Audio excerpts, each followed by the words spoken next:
নমস্কার, আমি ডক্টর গৌতম দাস। আমি senior gastroenterologist, MRI hospitals, Dhakuria.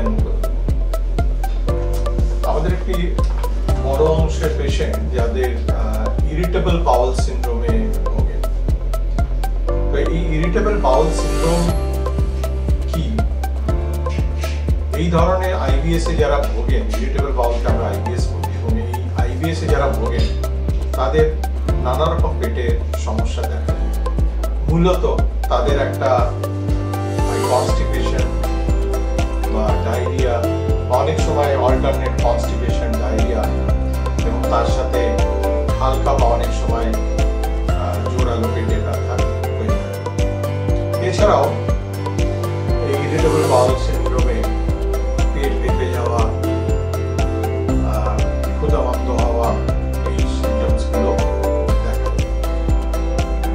Irritable bowel পেশেন্টে নানা রকম ইনভেস্টিগেশন করলেও সাধারণত কিছু পাওয়া যায় না, যেমন কোলোনোস্কোপি, এন্ডোস্কোপি, স্টুল টেস্ট, সব ধরনের ইনভেস্টিগেশন করলে এগুলো নেগেটিভ আছে, এবং তার ফলত পেশেন্টের মনে একটা ভয় ঢোকে যে সে কি ধরনের অসুখে ভুগছে, যেটা কোনো টেস্টের মাধ্যমে ধরা হচ্ছে।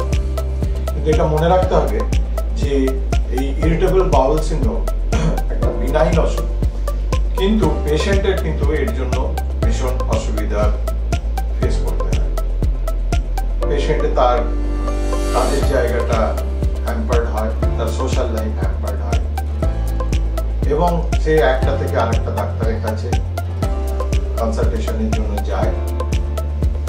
কিছু ইমপ্রুভমেন্ট হয়, কিন্তু পুরোপুরি অসুখটা যায় না। কিন্তু এই অসুখটা হয় কেন? এই অসুখটা নানা কারণে, নানা ফ্যাক্টরস আছে, এক্স্যাক্টলি কি কারণে হয় সেটা জানা যায় না। যেমন স্ট্রেস, ডায়েট, জেনেটিক্স, এরকম নানা ফ্যাক্টর। বর্তমানকালে যেমন ভাবা হয় যে ইন্টেস্টাইনের মাইক্রোবায়োটা চেঞ্জ হতে পারে এই ইরিটেবল বাউল সিনড্রোম। কিন্তু ইরিটেবল বাউল সিনড্রোমের যে সিমটমস গুলো, সেগুলো অনেক সময় কোলন ক্যান্সারের সিমটমসের থেকে মতো হতে পারে। কিভাবে বোঝা যাবে? কোনো পেশেন্টের যদি ইরিটেবল বাউল সিনড্রোম থাকে এবং তার সাথে যদি তার স্টুলের সাথে ব্লাড আসে, তার ওয়েট লস হচ্ছে, বা ভীষণ খিদেটা ভীষণভাবে কমে গেছে, তখন কিন্তু তার ইরিটেবল বাউল সিনড্রোমের পরিবর্তে কোলনে কিছু ক্যান্সার বা অন্য কোনো অসুখ হয়েছে কিনা সেটা অবশ্যই ইনভেস্টিগেশন করে দেখে নেওয়া।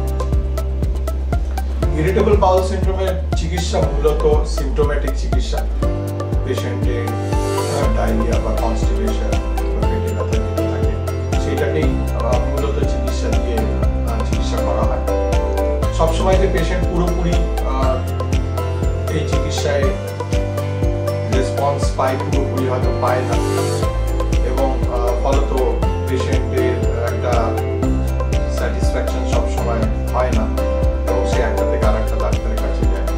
ডাক্তারদের ক্ষেত্রে যেহেতু ইরিটেবল বাউল সিনড্রোম একটা সিরিয়াস অসুখ নেই, এর জন্য কোনো কাউরি মৃত্যু ঘটে না, বা কোনো পরবর্তী ক্ষেত্রে কোনো সিরিয়াস অসুখ হয় না, কিন্তু পেশেন্ট ভুগতে থাকে এই অসুখের জন্য। এবং সেই জন্য এর যে ওষুধগুলো, সেগুলো কিন্তু হালকা মাপের ওষুধ দেওয়া হয়, যাতে তাতে কোনো সাইড এফেক্ট না হয়, অথচ পেশেন্ট সিমটোমেটিক ইমপ্রুভমেন্ট হয়, সেই দিকে খেয়াল রেখে চিকিৎসা করা হয়। তবে এই ইরিটেবল বাউল সিনড্রোমকে ভালো মতো কন্ট্রোল করতে গেলে পেশেন্টকে একটা ডায়েট ফলো করতে হয়। কিছু কিছু খাদ্যের জন্য পেশেন্টের এই ইরিটেবল বাউল সিনড্রোম গুলো অ্যাগ্রাভেট হয়ে যায়, সেগুলো অ্যাভয়েড করতে হয়। স্ট্রেস যতটা সম্ভব অ্যাভয়েড করতে হয়, ভালো করে স্লিপ,